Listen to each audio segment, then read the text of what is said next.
नमस्कार दोस्तों, आज फिर आपका स्वागत है क्राउन इमिग्रेशन के यूट्यूब चैनल पर। तो आज हमारा डिस्कशन है visa and residency permit of EU family member. इसके बारे में हम डिस्कस करेंगे। बहुत ही बढ़िया टॉपिक मैं लेकर आया हूँ।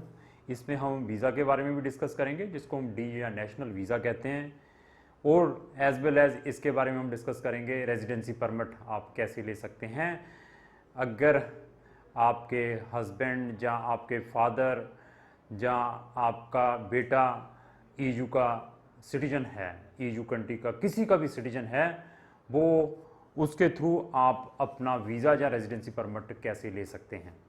तो जितनी भी ईयू कंट्रीज़ हैं, 26 ईयू कंट्रीज़ हैं, इनके बारे में हम रेगुलर डिस्कशन करते आ रहे हैं। तो मैंने पुर्तगाल की बहुत सारी वीडियोस अभी कुछ दिन पहले मतलब लगातार डाल रहा हूँ। बहुत सारी वीडियो ऑलरेडी डाल दी हुई है, हमारे चैनल के ऊपर है, जिसके अंदर मैंने रिटायरमेंट वीज़ा के बारे में बताया था।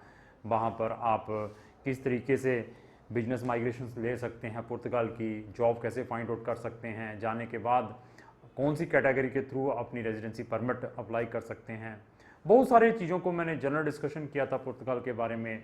वहाँ पर आप अपनी रेजिडेंसी कैसे अप्लाई कर सकते हैं, रिन्यू कैसे करवा सकते हैं, बहुत सारी वीडियो है हमारे चैनल के ऊपर। और हमारा अपना वहाँ पर फुल फ्लेज ऑफिस है पुर्तगाल के अंदर, जो लगातार इस टाइप की सर्विसेज प्रोवाइड करता आ रहा है।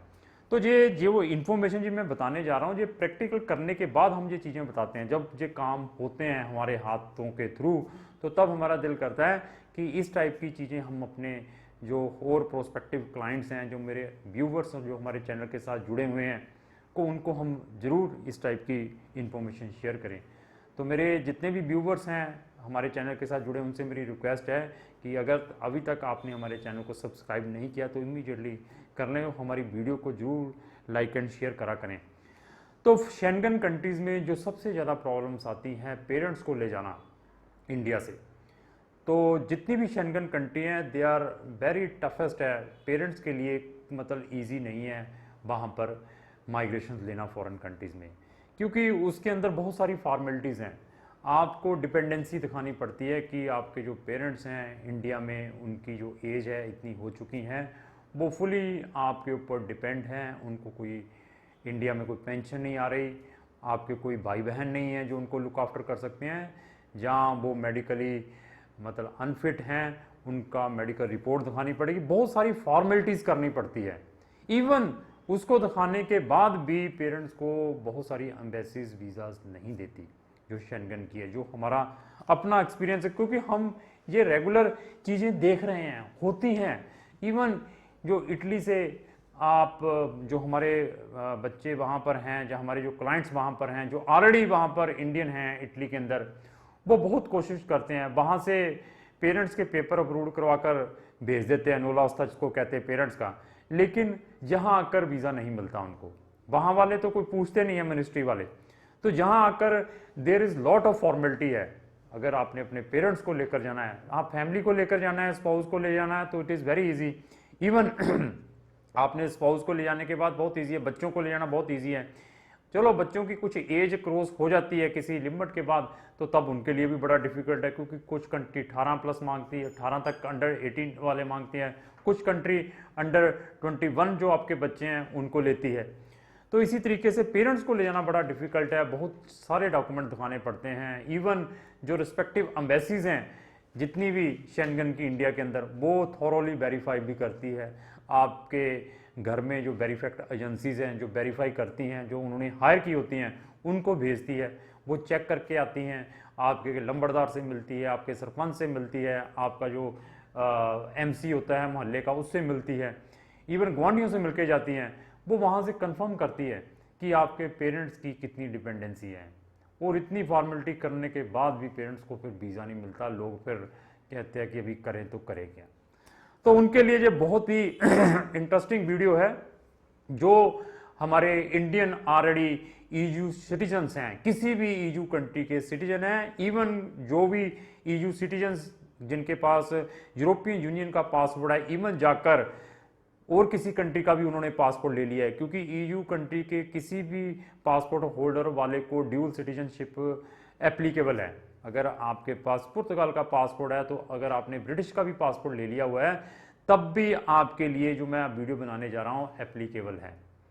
तो अगर आप किसी भी ईयू कंट्री के सिटीजन हैं, अपने पेरेंट्स को बुलाना चाहते हैं इंडिया से, तो आपके लिए क्या प्रोविज़न है, कितनी इजीली बुला सकते हैं, उसके बारे में हम इसमें प्रॉपरली डिस्कस करेंगे। कौन सी ऐसी एम्बेसी है जो कि इजीली आपके पेरेंट्स को visa as well as residency permit दे सकती हैं।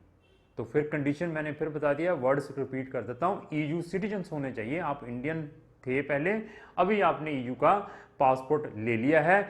इवन परमानेंट रेजिडेंट वालों के लिए भी हम हेल्प करते हैं, एज वेल एज जिनके पास ईयू की टेम्परेरी रेजिडेंसी किसी भी कंट्री का, उनके लिए भी हेल्प करते हैं। लेकिन इस वीडियो में मैं स्पेशली उनके लिए बनाने जा रहा हूं जो कि हमारे इंडियन सिटीजन्स थे पहले, अभी उन्होंने यूरोपियन यूनियन का पासपोर्ट ले लिया है, वो अपने पेरेंट्स को इंडिया से परमानेंटली या टेम्परेरी यूरोपियन कंट्रीज में बुलाना चाहते हैं, लेकिन सब कंट्रीज ने हाथ खड़े कर दिए हुए हैं, आपके भी हाथ खड़े हो चुके हैं। तो उनके लिए it is a very very good provision. तो उनके लिए कंट्री क्या है, फिर घुमा फिरा के पुर्तगाल, फिर आ जाओ पुर्तगाल के ऊपर। तो मैं बार बार बता रहा हूं कि पुर्तगाल की जो पॉलिसीज है ना, जितनी भी शेंगन कंट्रीज है सबसे लीनियंट है। तो पुर्तगाल की पॉलिसीज को मैंने बाकी कंट्रीज के साथ भी कंपेयर किया था, क्योंकि जैसे कनाडा के अंदर बहुत सारी वीज़ा कैटेगरीज हैं, तो ऑस्ट्रेलिया के अंदर बहुत सारी वीज़ा कैटेगरीज हैं, बहुत सारे प्रोविजंस हैं वहाँ जाने के। वहाँ पर कनाडा के अंदर फेडरल गवर्नमेंट है, तो हर एक प्रोविंस में वो अपने मतलब रिक्वायरमेंट के अकॉर्डिंग प्रोग्राम को डिज़ाइन कर देते हैं। तो पुर्तगाल के अंदर भी ऐसी ही कुछ प्रोविजंस हैं। तो प्रोविजंस क्या है कि अगर आप किसी भी ईयू कंट्री के सिटीजन्स हैं, तो अगर आप पुर्तगाल में आ जाते हैं, पुर्तगाल गवर्नमेंट क्या कहती है कि अगर आप ईयू सिटीजन्स हैं तो हमारी कंट्री में आते हैं, तो आपको यहाँ पर 3 महीने तक तो कोई प्रॉब्लम नहीं है, अप टू 3 मंथ तो विदाउट एनी प्रॉब्लम आप हमारी कंट्री में स्टे कर सकते हैं। अगर आपने 3 मंथ से ज़्यादा रहना है तो आपको यहाँ पर रजिस्ट्रेशन करवानी पड़ेगी सेफ के साथ, उनकी काउंसिल है, काउंसिल के साथ आपको रजिस्ट्रेशन करवानी पड़ेगी। तो रजिस्ट्रेशन करवाने के बाद वहाँ की जो गवर्नमेंट है आपको स्ट्रेट फॉरवर्ड 5 ईयर का रजिस्ट्रेशन प्रोवाइड कर देती है, रजिस्ट्रेशन सर्टिफिकेट। तो रजिस्ट्रेशन जब आपने करवानी है तो उसके लिए भी कुछ फॉर्मेलिटीज़ हैं। तो फॉर्मेलिटीज़ क्या है, आपका अपना पासपोर्ट, जिस कंट्री की आप सिटीजन है ईयू के, साथ में अगर आपकी कोई आईडी है, तो जुनता फिर आ गया। जुनता क्या है कि अकोमोडेशन फिर आ गई, आपने अपना कोई निफ या सोशल सिक्योरिटी वहाँ से जो ले ली हुई है, कहाँ से, पुर्तगाल के अंदर से। और साथ में इसके अंदर बहुत इंटरेस्टिंग चीज़ बताने जा रहा हूँ, वो क्या कहते हैं कि अभी आप कोई रीज़न भी बताएं आप पुर्तगाल में रहना क्यों चाहते हैं, तो रीज़न क्या बताएंगे, जहाँ तो फिर वही जॉब दिखाएं, बिजनेस दिखाएं। तो इसके अलावा भी उन्होंने प्रोविज़न बताया है कि आप पुर्तगाल के अंदर 3-4 हज़ार या 10,000 यूरो बैंक में दिखा दें, तब भी आप पुर्तगाल के अंदर रह सकते हैं। तो अभी तो आप आ गए वहाँ पे, आपको 5 साल का रजिस्ट्रेशन मिल गया। तो अभी आपके पेरेंट्स जो आपको कंपनी करना चाहते हैं, जिनको कोई भी शेंगन कंट्री पेपर नहीं दे पा रही, ना ही दे रही है, तो आपके लिए मैं प्रोविज़न बताता हूँ कि आप उनका टूरिस्ट वीज़ा लगाकर वहाँ पर ले जाएं। साथ में ले जाने के बाद उनको जब आप वहाँ का रजिस्ट्रेशन ले लेते हैं, तो उनको as a family member, non European family member की आप रेजिडेंसी अप्लाई कर सकते हैं। फिर मैंने बताया कि यहाँ से आप उसका सिर्फ अपने पेरेंट्स का शेंगन वीज़ा आपने लगवाना है। लगवाने के बाद उसके बाद हमारा मतलब सिस्टम है, जहाँ गवर्नमेंट ने वहाँ पे सिस्टम बनाया हुआ है। तो वो क्या कहती गवर्नमेंट कि अगर आपके फैमिली मेंबर नॉन यूरोपियन हैं जो कि आपके साथ रहना चाहते हैं, तो आप उनके पेपर यहाँ पर अप्लाई कर सकते हैं, तो उनकी आप रेजिडेंसी परमिट अप्लाई कर सकते हैं। तो उसके लिए भी कुछ वे हैं, कुछ फॉर्मेलिटीज़ हैं, वो फॉर्मेलिटी फिर हम ही बताएंगे। तो आप हमारे पास आ जाएं, तो आपको हम बताएंगे ईजीएस्ट वे कि आप अपने पेरेंट्स को साथ में कैसे ये जितनी यहाँ पर फॉर्मेलिटी करनी पड़ती हैं, ये दिखाओ, वो तो कोई भी दिखाने की जरूरत नहीं है, जस्ट टूरिस्ट वीज़ा लगा कर ले जाना है। उसके बाद वो भी 5-5 साल की रेजिडेंसी परमिट ईजीली ले सकते हैं।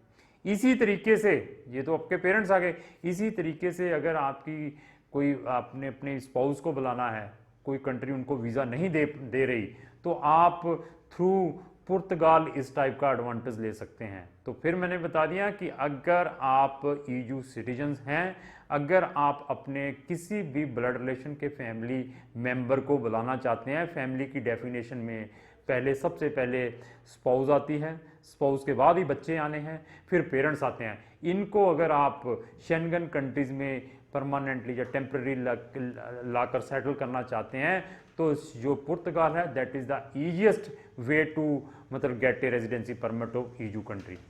तो वो हम आपको बता सकते हैं। फिर जब आपने अपने पेरेंट्स को वहाँ पर जो रेजिडेंसी अप्लाई करनी है उनके क्या डॉक्यूमेंट लगाने हैं, तो उसके बारे में हम आपको बताएंगे।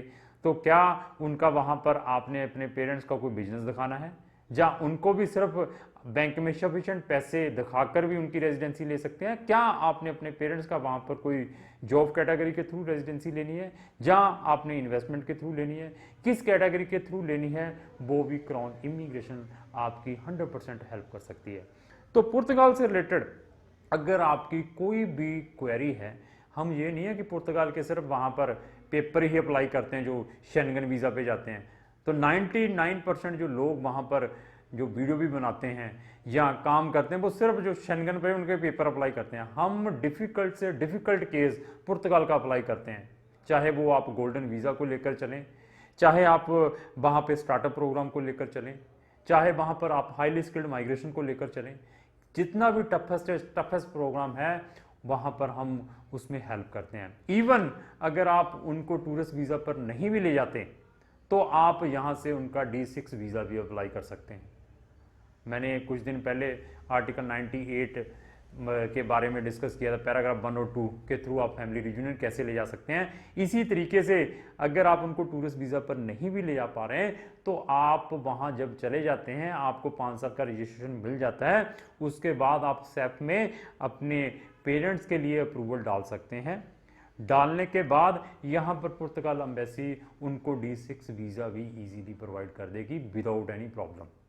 उनकी वेरिफिकेशंस क्या है, क्या चेक करते हैं, उसके बारे में हम आपको फिर बता देंगे, क्योंकि हम ये केसेस हमने अपने हाथ से किए हुए हैं और सीधे स्ट्रेट फॉरवर्ड वो आपके पेरेंट्स को 5-5 साल का रेजिडेंसी परमिट इजीली प्रोवाइड कर सकते हैं।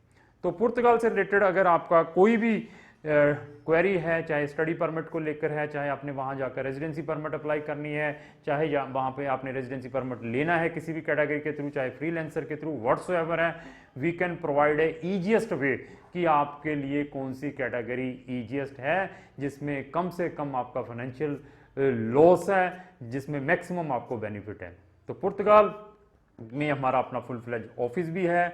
हमारे पास वर्ल्ड वाइड कंट्रीज से पुर्तगाल में लोग सेटलमेंट के लिए आज की डेट में आ रहे हैं। कारण यही है कि उनकी जो इमिग्रेशन पॉलिसी है, रेजिडेंसीज को लेकर चलें, PR को लेकर चलें, चाहे वहाँ की सिटीजनशिप को लेकर चलें, दैट इज़ वेरी ईजीएस्ट। तो इसको जितनी जल्द से जल्द अगर आप इनकैश करना चाहते हैं तो आप इनकैश करें। और मैं एक चीज़ और भी बता दूँ, ये आप अपने दिमाग से निकाल दें जॉब्स के बारे में। जॉब्स वहाँ पर it is really very difficult, survival की बहुत ज़्यादा प्रॉब्लम्स हैं। अपना टाइम सेक्रीफाइस अगर आप 5-6-7 साल करते हैं तो आप वहाँ का रेड पासपोर्ट ले सकते हैं, यही इसका एडवांटेज है। फिर मुझे कहेंगे सर मैं पैसे कितने कमाऊँगा, तो मैं कहूँगा सर 1 रुपया नहीं कमाऊँगा, घर से लेकर जाने पड़ेंगे। इवन हमारे बहुत सारे हमारे पास जब क्वेरीज आती हैं, यहाँ पर वेल सेटल्ड जो लोग हैं, उनको कोई गवर्नमेंट जॉब कर रहा है, किसी को 60,000 कोई 70,000 रुपया सैलरी मिल रही है, अच्छे बिजनेसेस यहाँ पर इंडिया के अंदर, वो भी ये सोचते हैं कि बड़ा इजी है। फॉरेन में जो प्रैक्टिकली ना इट इज़ वेरी डिफ़िकल्ट। तो क्योंकि आप यहाँ देखें, आपको यहाँ सेटलमेंट जब आपने की है, जिस लेवल पर पहुँचे हैं, आपको देखिए 10 साल 20 साल लग गए हैं, तो वहाँ पर बिगनिंग स्टार्ट होगी। तो ईजी मत समझे, वहाँ पर जो लाइफ है इट इज़ वेरी डिफ़िकल्ट, चाहे जॉब को लेकर चले, चाहे बिजनेस को लेकर चले। बस एडवांटेज यही है, पेपर ही मिलने हैं और कुछ नहीं मिलना है, उसमें ही हम आपकी हेल्प करेंगे। आपको कोई मोटिवेशन देकर नहीं भेजेंगे कि वहाँ पर यूरो सड़कों पे पड़े हुए हैं, जाके इकट्ठे करके लाने हैं। तो फिर भी अगर आपने जाना है, पहले तो मैं यही कहूँगा कि जो लोग ऑलरेडी अच्छे सेटल्ड हैं उनको तो मूव करने की ज़रूरत नहीं है, लेकिन वो आज की डेट में ज़्यादा क्रेजी हुए पड़े हैं कि जहाँ पर सिचुएशन अच्छी नहीं है कि वहाँ पर बहुत अच्छी हैं। तो समझाते तो हमको भी यही है जब वो काउंसलिंग के लिए आते हैं, बट वो कहते हैं कि हमने जाना ही जाना है, फिर भी जाना है तो हम आपको ज़रूर भेजेंगे, सिस्टमेटिकली भेजेंगे। तो लास्टली यही रिक्वेस्ट है कि हमारी वीडियो को लाइक एंड शेयर करना ना भूलें। Thank you.